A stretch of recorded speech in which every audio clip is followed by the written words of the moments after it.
नमस्कार मित्रों, स्वागत है आपका इक्ष्वाकु क्लासेस में और मैं विपिन गर्गाचार्य। आज हम बात करेंगे आपके अक्षय नागरिकता की टॉपिक के बारे में। पिछली क्लास में आपने अच्छी नागरिकता के 7 पॉइंट आपने पढ़े थे। उससे आगे के बारे में हम बात करेंगे कि एक अच्छे नागरिक में क्या-क्या गुण होने चाहिए। एक अच्छे नागरिक में कर्तव्यपरायणता, नैतिकता, कानून को पालन करने वाला, संविधान का पालन करने वाला, आत्मनिर्भरता, ये सारी चीज तो होनी ही चाहिए। उसके अलावा एक अच्छे नागरिकता के अंदर क्या-क्या गुण और विद्यमान होने चाहिए, उन पर आज की क्लास में हम चर्चा करेंगे। तो सबसे पहला हमारा आज का जो पॉइंट रहेगा वो होगा कर्तव्यों का पालन। ठीक है, नोट करते हुए चलेंगे साथ साथ।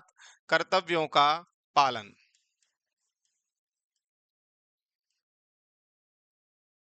ठीक है, ये अच्छे नागरिकता की जो पहली वीडियो है उसका दूसरा ही भाग है, उसी से संबंधित आज हम पढ़ेंगे। सबसे पहला तो उसके अंदर क्या होना चाहिए, व्यक्तिगत कर्तव्यों का पालन करें।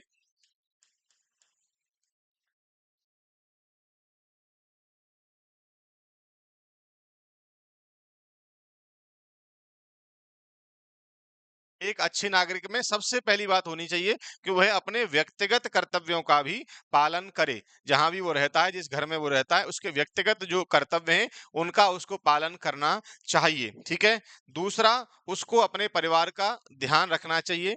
अगर हम गृहस्थ जीवन में हैं तो परिवार का ध्यान हमें अच्छे से रखना चाहिए। यह एक अच्छी नागरिकता का गुण है। परिवार का ध्यान रखना चाहिए। अगर आप अपने परिवार का ध्यान नहीं रखते हैं और आप बाहर समाज में अच्छे हैं तो आप जो है अच्छे नागरिक नहीं कहला सकते हैं। एक अच्छा नागरिक वही है जो समाज में भी अच्छा हो और अपने घर में भी सारी चीजों को अच्छे से लेकर के चल रहा हो। ठीक है। तो अपने माता पिता को, अपने बच्चों को, अपनी पत्नी को, सभी का हमें ध्यान रखना चाहिए, उन्हें प्रसन्न रखना चाहिए। क्योंकि देवी पुराण में लिखा है कि जिस व्यक्ति की पत्नी जो है उससे दुखी है तो वह पति जो है नरकगामी हो जाता है। जिसके माता पिता दुखी हैं वह नरकगामी हो जाता है। जिसके बालक दुखी हैं वो भी नरकगामी कहलाता है। आपको पुरुषार्थ करके उनकी जो है इच्छाओं को पूर्ण करना चाहिए, अनायास इच्छाओं को नहीं। मेरा कहना यहाँ पर ये नहीं है कि आप उनकी सारी इच्छाओं को पूर्ण करें। जो अनायास इच्छाएं उनको नहीं कर सकते हैं तो बिल्कुल मत करिए, आप नरकगामी नहीं होंगे। लेकिन आपने बच्चों को पैदा किया है, आपने विवाह किया है, आपका जो कर्तव्य है माता पिता के प्रति, पत्नी के प्रति, बच्चों के प्रति या समाज के प्रति, आपको उसे पुरुषार्थ करके, धन अर्जित करके उसे बखूबी निभाना चाहिए। ठीक है। तो परिवार का ध्यान भी आपको रखना चाहिए। और समाज में सकारात्मकता,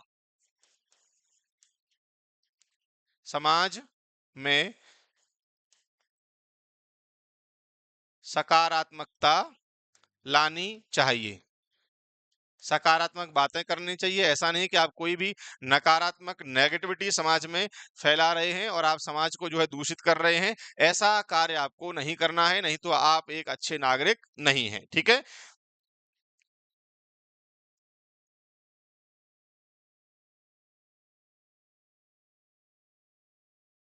संवैधानिक दायित्वों का पालन करें।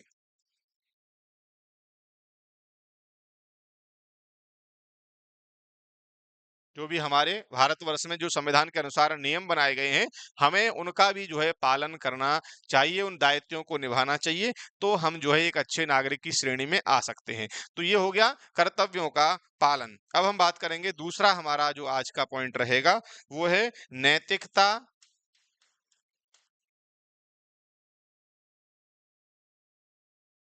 और नैतिकता और मूल्यों का पालन। हमें अपने जीवन में नैतिकता और मूल्यों का पालन करना चाहिए। नैतिकता का अर्थ क्या होता है समझ लीजिए।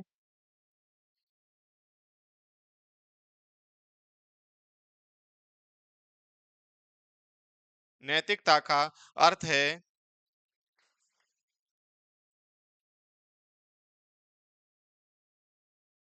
सही गलत को पहचान कर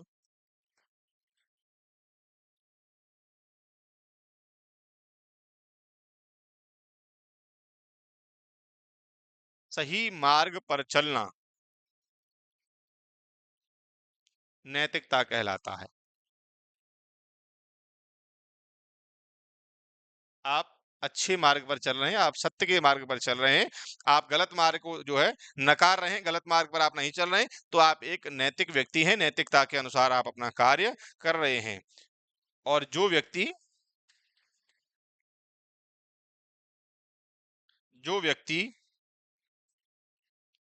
सत्य, ईमानदारी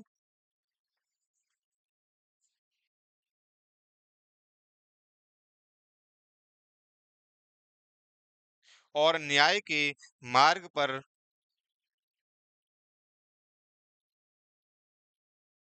चलता है,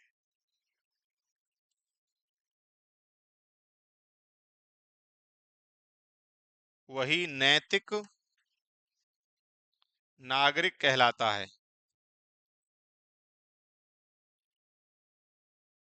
क्या कहलाता है वह नैतिक नागरिक कहलाता है, जो व्यक्ति सत्य, ईमानदारी और न्याय के मार्ग पर चल रहा है।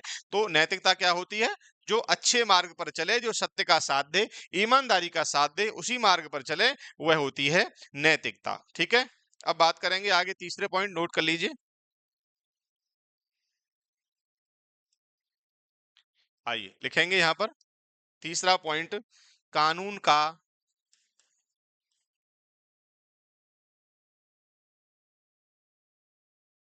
सम्मान। एक अच्छे नागरिक को कानून का सम्मान करना चाहिए, इसमें नोट करेंगे, एक जिम्मेदार नागरिक कानून का सम्मान करे और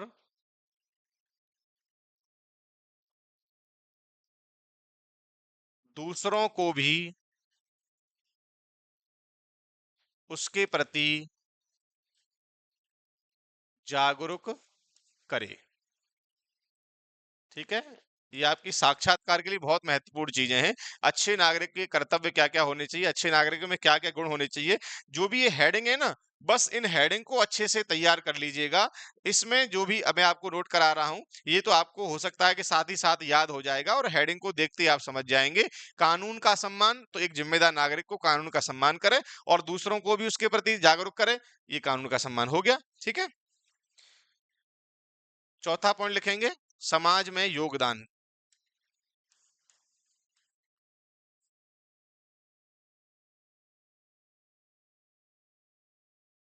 समाज में योगदान, तो कहाँ कहाँ देना चाहिए समाज में योगदान? सामाजिक सेवा, सामाजिक सेवा में,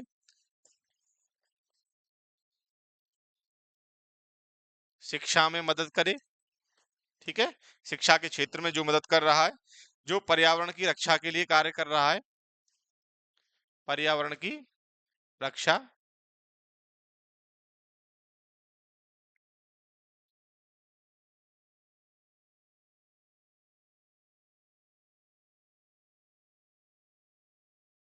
समाज की भलाई के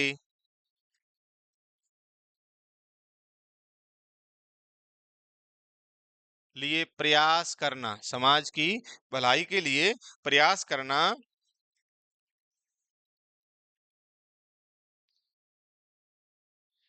एक अच्छे नागरिक की पहचान है, अच्छे नागरिक की पहचान है। ठीक है, तो ये हो गया चौथा हमारा पॉइंट, समाज में योगदान। तो सामाजिक सेवा, शिक्षा में मदद करे, पर्यावरण की रक्षा करे, समाज की भलाई करे, और समाज की भलाई के लिए प्रयास करता रहे, वही एक अच्छे नागरिक की क्या होती है? पहचान होती है। ठीक है, नोट कर लीजिए, फिर बात करते हैं आगे के बारे में।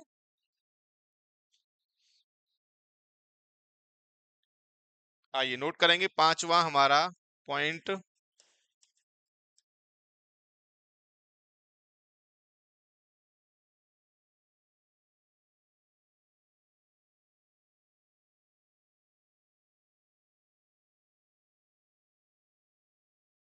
समाज और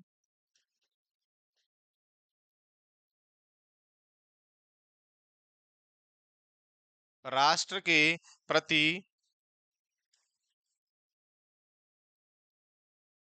संवेदनशीलता। ठीक है, इसमें लिखेंगे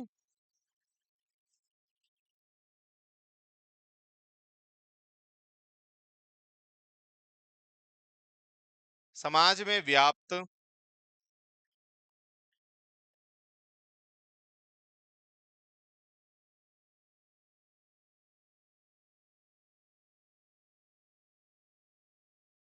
व्याप्त समस्याओं को पहचान कर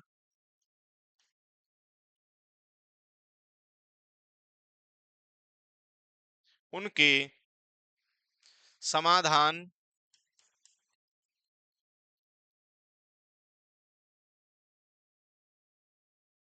के लिए प्रयास करना भी एक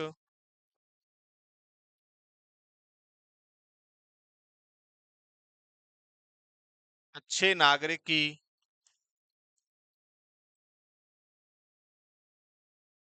पहचान है। ठीक है, तो समाज और राष्ट्र के प्रति संवेदनशीलता क्या है कि समाज में व्याप्त समस्याओं को पहचान कर उनके समाधान के लिए प्रयास करना भी एक अच्छे नागरिक की पहचान होती है। आपने समाज में कोई समस्या देखी कि यहाँ पर ये गलत हो रहा है और आपने देख करके उसको नेगलेक्ट कर दिया कि अरे होता रहे, मुझे क्या करना, मैं तो अपने कार्यों को करूं, तो ये आप एक अच्छे नागरिक की आपकी पहचान नहीं है। ठीक है, आप एक अच्छे नागरिक नहीं है, क्योंकि आपने उस समस्या को देखा और उसका कोई समाधान आप नहीं निकाल पा रहे हैं। समाज में व्याप्त समस्याओं को समझ करके उनके समाधान के लिए प्रयास करते रहना एक अच्छे नागरिक की पहचान होती है। तो ये एक अच्छी नागरिकता की पहचान हो गई, समाज और राष्ट्र के प्रति संवेदनशीलता। छठवां पॉइंट यहां पर आप नोट करेंगे,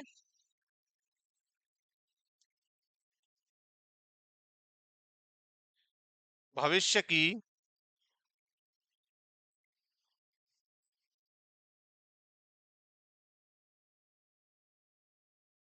भविष्य की पीढ़ियों के लिए प्रेरणा।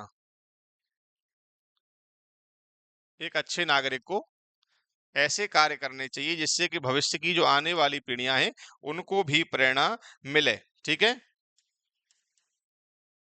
एक अच्छे नागरिक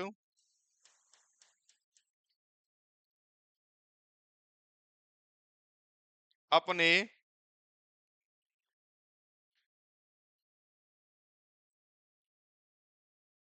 आचरण से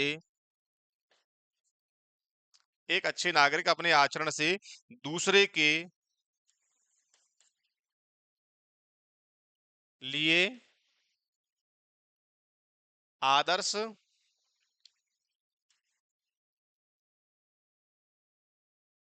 प्रस्तुत करता है। एक अच्छा जो नागरिक होगा ना, वो ऐसा आचरण समाज में करेगा जिससे कि दूसरे लोग उसको देखेंगे तो उसके लिए वह एक आदर्श हो जाएगा और वह उसी मार्ग पर चलने लगेंगे। ठीक है, तो हमें समाज में ऐसे कार्य करने चाहिए जिससे कि हमारी भविष्य की आने वाली पीढ़ियों को जो है अच्छी प्रेरणा मिले और उससे वह आदर्श, उनको आदर्श मान करके उसी मार्ग पर चलने का प्रयास करें। जैसे हम राम जी से प्रेरणा लेते हैं, जो राम जी ने अपने जीवन में किया वह हम करना चाहते हैं, उनसे हम जो है आदर्श उनको अपना मान करके उनके पद चिन्हों पर चलना चाहते हैं या चलते हैं। तो किसी के द्वारा हमें प्रेरणा मिल रही है तो हम जो है वह आदर्श व्यक्ति है, वह एक अच्छा नागरिक है। ठीक है, तो एक व्यक्ति अच्छे नागरिक को क्या होना चाहिए, अच्छा आचरण करना चाहिए जिससे कि दूसरे भी उससे आदर्श ले सकें, आदर्श प्रस्तुत कर सकें। एक पॉइंट और लिखेंगे इसमें, वह है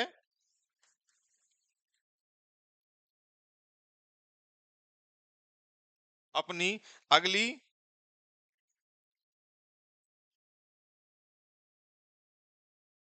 पीढ़ियों को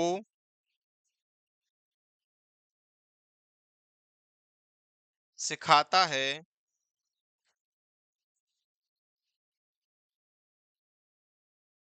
कि नागरिक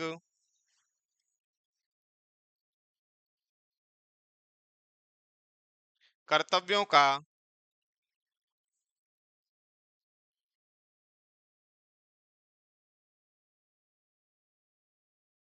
पालन करते हुए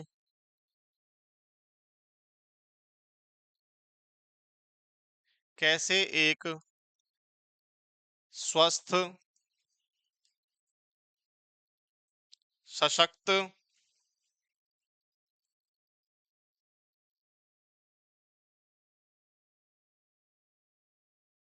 और न्यायपूर्ण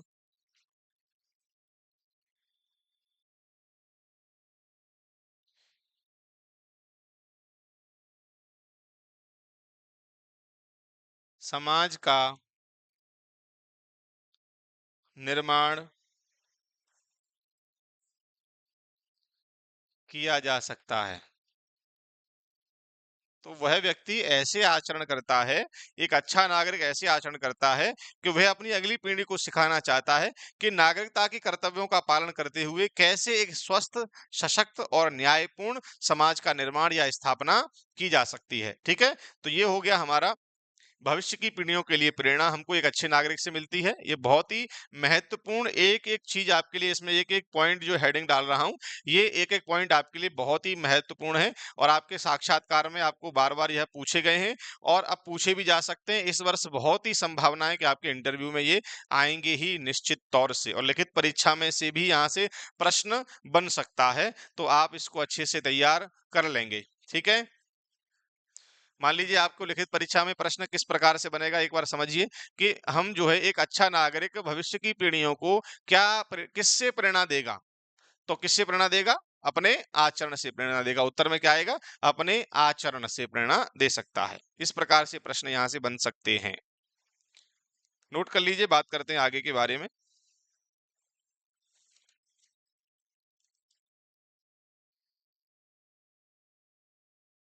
तो एक अच्छे नागरिक में क्या क्या होना चाहिए, कुछ पॉइंट और नोट कर लें। कर्तव्य निष्ठा, एक अच्छे नागरिक में क्या होना चाहिए?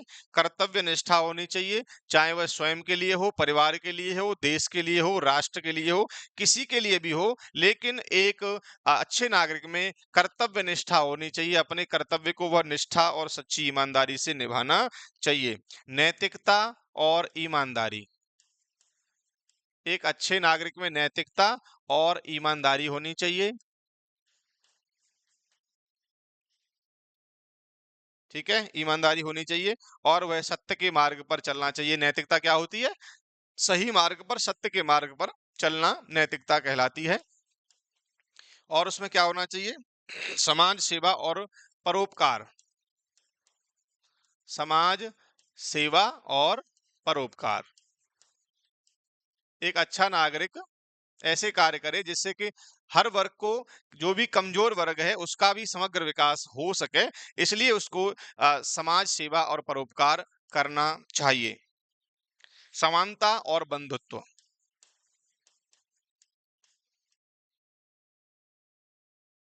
इन हेडिंग से ही आप जो है चीजों को समझ सकते हैं। मैं इनके अंदर का आपको बता ही दे रहा हूं। ठीक है ना? तो समानता और बंधुत्व होना चाहिए, किसी भी जाति, लिंग, रंग आदि का कोई भी भेद नहीं होना चाहिए, जात पात का कोई भी भेद न करते हुए सभी के प्रति, अच्छे नागरिक में सभी के प्रति समानता और बंधुत्व की भावना होनी चाहिए, किसी में भेद नहीं करना चाहिए, चाहे वो जाति हो, लिंग हो, रंग हो, कुछ भी हो। अनुशासन,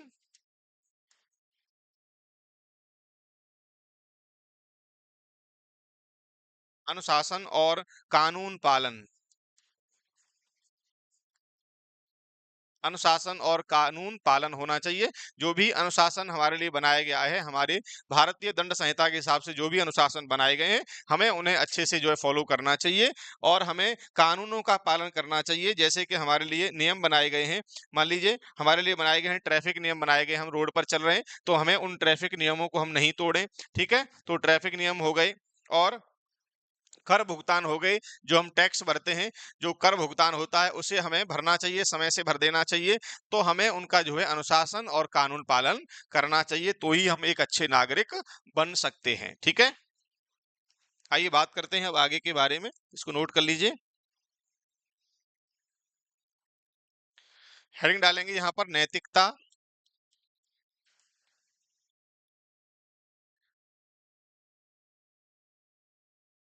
और मूल्य की भूमिका।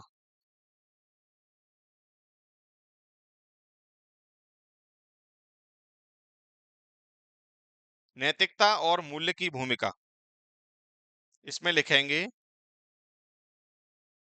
नैतिकता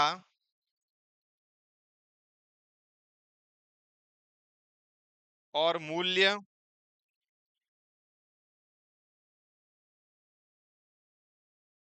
समाज को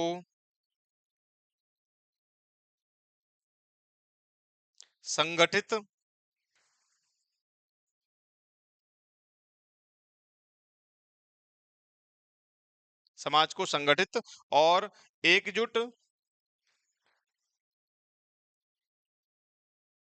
रखने का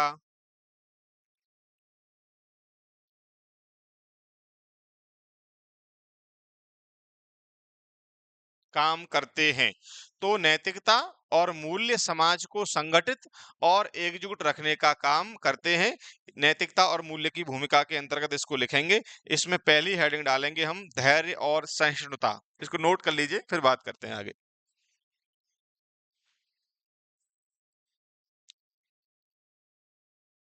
आइए, यहाँ हेडिंग डालेंगे धैर्य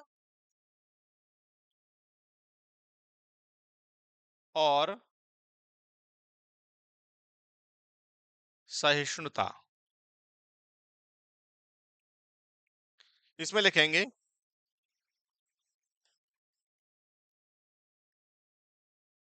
जब हम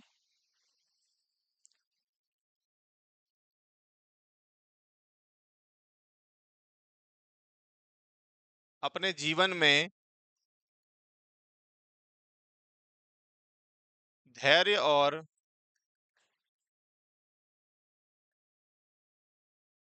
सहिष्णुता को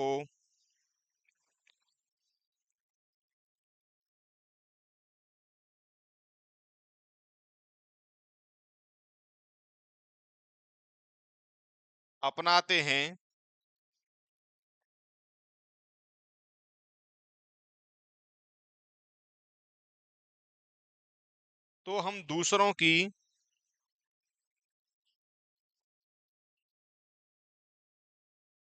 भावनाओं और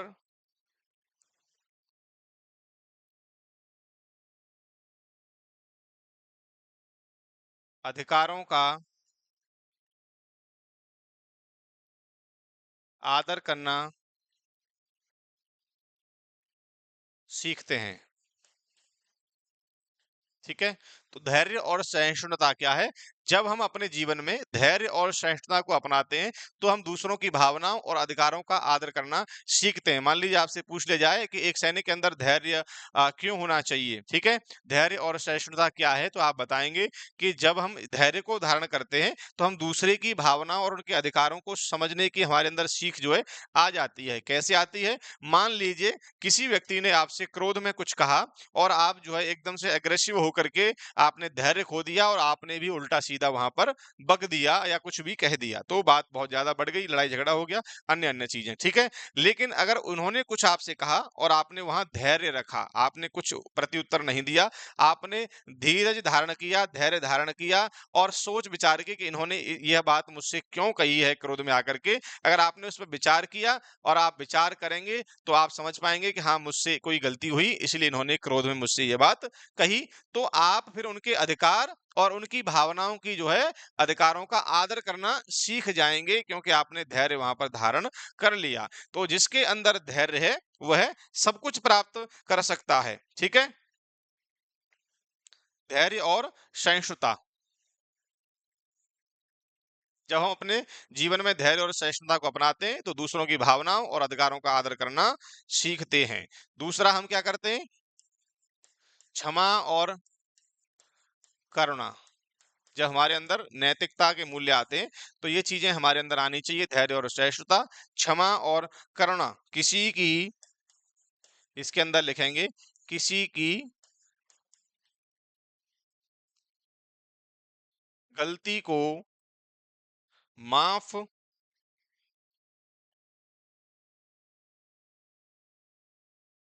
किसी की गलती को माफ कर देना और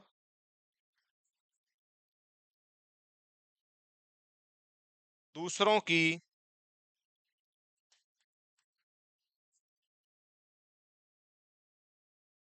स्थिति को समझना, दूसरों की स्थिति को समझना अच्छे नैतिक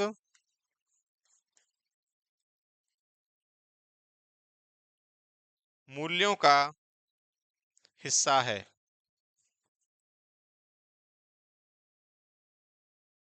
अच्छे नैतिक मूल्यों का क्या है? हिस्सा है। और करुणा क्या होती है? करुणा हमें, अगर किसी के हृदय में करुणा आती है तो करुणा हमें इंसानियत,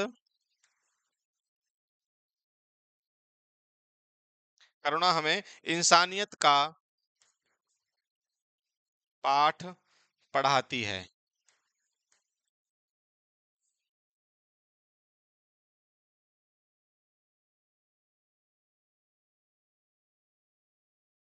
तो क्षमा और करुणा में क्या लिखेंगे? किसी की गलती को माफ कर देना और दूसरों की स्थिति को समझना अच्छे नैतिक मूल्यों का हिस्सा है।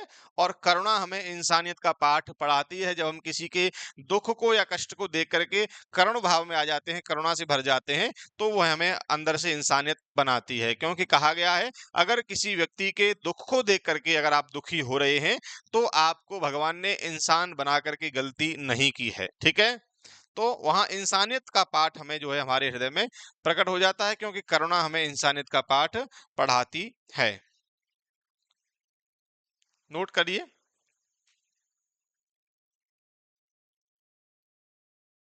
आइए, अब इस सभी को जो हमने दोनों क्लासों में पढ़ा अच्छी नागरिकता के ऊपर, दोनों क्लासों में जो चीजें हमने पढ़ी हैं, उनको संक्षिप्त में बहुत छोटी से रूप में कैसे परिभाषित किया जाएगा, इसको आप यहाँ पर लिखेंगे, नोट डाल लीजिए। ठीक है? तो लिखेंगे, अच्छे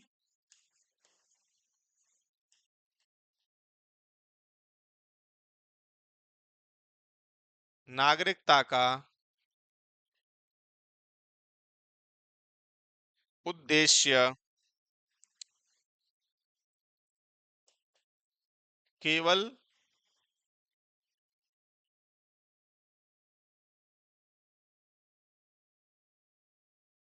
केवल अपने अधिकारों का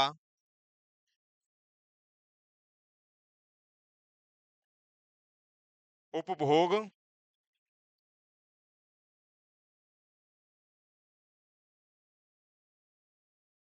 करना ही नहीं, बल्कि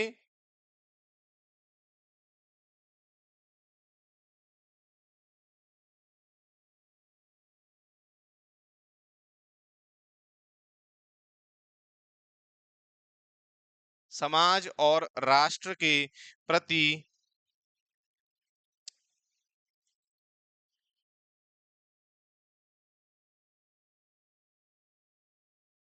अपने कर्तव्यों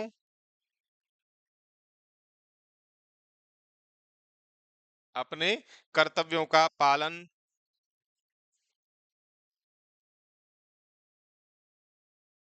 करना भी है। यदि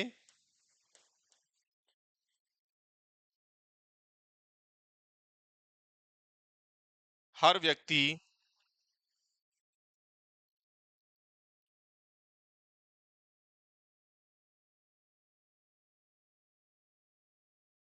ईमानदारी, निष्ठा, परोपकार, समर्पण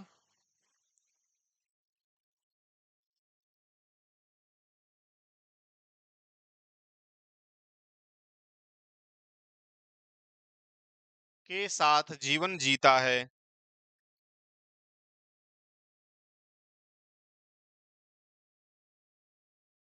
तो समाज का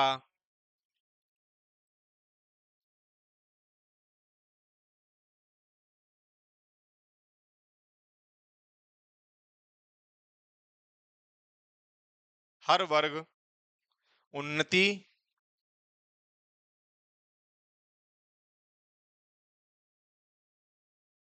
और प्रगति कर सकता है। ठीक है? तो ये उन दोनों क्लासों का सूक्ष्म रूप मैंने आपको समझा दिया है कि अच्छे नागरिकता का उद्देश्य केवल अपने अधिकारों का उपभोग करना नहीं, बल्कि समाज और राष्ट्र के प्रति अपने कर्तव्यों का पालन करना भी है। यदि हर व्यक्ति ईमानदारी, निष्ठा, परोपकार, समर्पण के साथ जीवन जीता है, तो समाज का हर वर्ग उन्नति और प्रगति कर सकता है। वसुधैव कुटुंबकम की जो है यहाँ पर परिभाषा परिभाषित हो सकती है कि हम सभी एक ही कुटुंब, एक ही परिवार के हैं।